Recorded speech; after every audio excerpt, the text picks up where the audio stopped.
Just a little disclaimer for this video, it does involve sexual assault and violence towards women.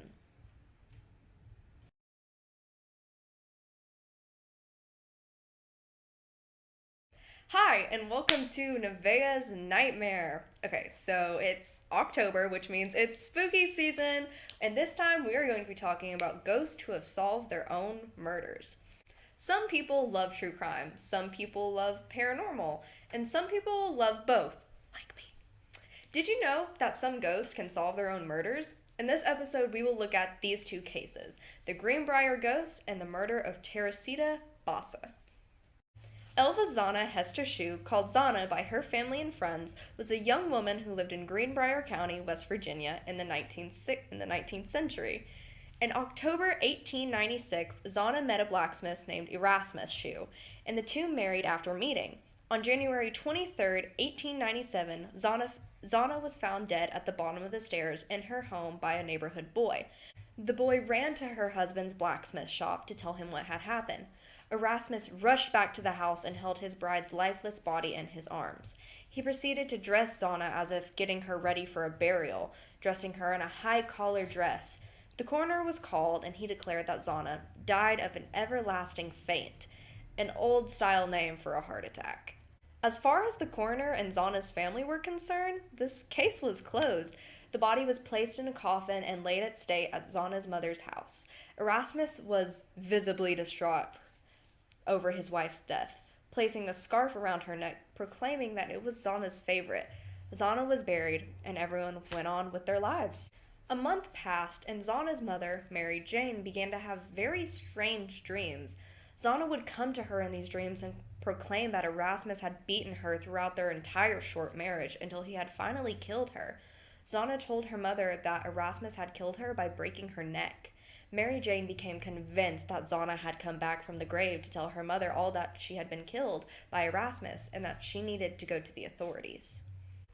Mary Jane had traveled to the county seat of Louisburg and consulted with the chief prosecutor, John Preston. Preston did not believe the story at first, but after a few hours, he relented and told Mary Jane that he would at least speak to the coroner, Dr. Knapp. Dr. Knapp was intrigued and admitted there was a possibility that he could have been wrong about the cause of Zana's death. Dr. Knapp and John Preston both agreed that this needed to be investigated, and Zana's body was ordered to be exhumed. Zana's body was exhumed and taken to the coroner for an autopsy to be performed. While this was happening, the inquest jury was called in early March, and Erasmus Shue was called to testify. Erasmus resisted both the exhumation and the inquest, and resisted appearing before the court, but county officials told him that if he didn't testify, he would be forced to. Finally, after a few days of this, results of Zana's autopsy were released to the public. The autopsy showed visible finger marks on Zana's neck where she had been strangled. These marks were covered up by the scarf around her neck in the coffin. They were also the same marks that Mary Jane saw on her daughter in her dreams. Erasmus was arrested and charged with the murder of his young wife. On June 22, 1897, the trial of Erasmus Shue began. The prosecution used Mary Jane as their star witness, but they did not bring up the ghostly visitations described to her in her dreams. The defense tried to use the dreams to paint Mary Jane as insane, but she never wavered from her story. The judge struck any of the testimony about the dreams from the record, but the jury believed that Mary Jane was telling the truth about what had occurred. On July 11th, Erasmus was sentenced to prison at the West Virginia State Penitentiary at Moundsville. He died there in March 1900. The ghost of Zana Hester had solved her own murder and brought a killer to justice. 600 miles away, and 80 years later, another spirit would do the same. On February 21, 1977, firefighters responded to a fire in the apartment building on the north side of Chicago. Entering the apartment, 15B, they quickly put the fire out that was coming from a burning mattress on the floor. Lifting the mattress, they found a body of an occupant of the apartment, Teresita Basa, laying naked with a knife sticking out of her chest. A forensic examination was done on the body and the condition of the apartment. It seemed to the police that Teresita had opened the door for someone that she knew and had been strangled from behind until she lost consciousness. The perpetrator had then stripped her naked, plunged the knife deep into her chest, and set fire to the mattress and dropped it on top of her. Teresita had moved to the United States from the Philippines to become a physical therapist. Teresita worked at Edgewater Hospital in Chicago. There she became acquainted with another Filipino woman named Remy Chua, who worked in the same department, but the two women did not know each other very well. One day, about 2 weeks after Teresita's murder, Remy remarked to a friend that if there was no solution to the murder, then Teresita could come to her in a dream. That same night, at 2 o'clock in the morning, Remy went for a quick nap in the hospital's break room. Something woke her up, looking from across the room, and she saw Teresita Basa standing in front of her. Frightened, she quickly ran out of the break room. Over the next few weeks, Remy began to exhibit some strange behavior. She was normally a very happy and upbeat person, but she began to become more moody and very depressed. Some of her and Teresita's mutual friends began to notice that her voice sounded more like Teresita's and less like her own. Remy's husband, Dr. Jose Chua, was concerned with what was happening with his wife. One day in July, Remy was working with a hospital orderly named Alan Showery. She began to feel a very uneasy feeling around Alan and went to an inexplainable panic. Feeling that she was suffering from nervous issues, she asked some time off work. That night, her husband heard Remy muttering, "Ow, ow, ow," in her sleep, and Remy told him that she was having nightmares about a room filled with smoke. Remy took a sedative and went back to bed, but after a short time, she began to talk in her sleep again. This time she spoke in Spanish, which was a language she didn't even know. Her husband asked her, "How was she?" and Remy replied, "I am Teresita Basa." He asked her what she wanted, and she said, "I want help. Nothing has been done about the man that killed me."